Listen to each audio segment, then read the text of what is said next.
29 na insidente ng landslide at pagbaha na itala sa iba't ibang bahagi ng Bicol Region. 5 katao nasawi. Sundan sa report ni Rain Palino ng GMA Regional TV Bicol.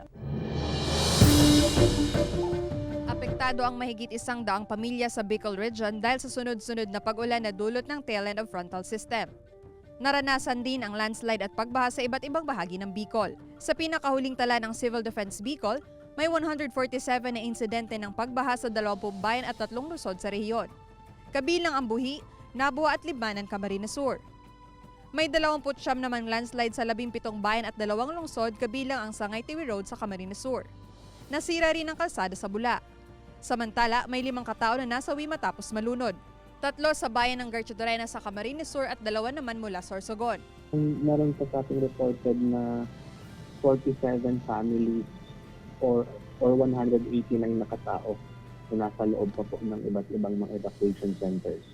Kasi po ito yung as per contact with the Pedro and local DRM officers, deemed unsafe pa po na bumalik sa kanilang mga bahay dahil meron pa pong konting flooding or naapektuhan po yung mga residences nila ng mga minor landslide. May ilang kalsada pa rin hindi madaanan. Patuloy naman ang clearing operations ng otoridad.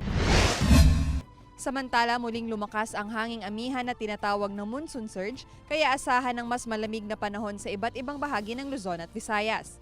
Ayon sa DOST Pag-asa, umiiral na ito sa buong Luzon at inaasahang lalakas pa ito at posibleng umabot sa Visayas bago mag-weekend. Dahil naman sa Intertropical Convergence Zone, asahan ang malalakas na pag-ulan sa Saxargen, Northern Mindanao, Zamboanga Peninsula at Davao Region ngayong hapon. Kasama sa Jovel Obiso, Rain Palino, Balitang Amianan.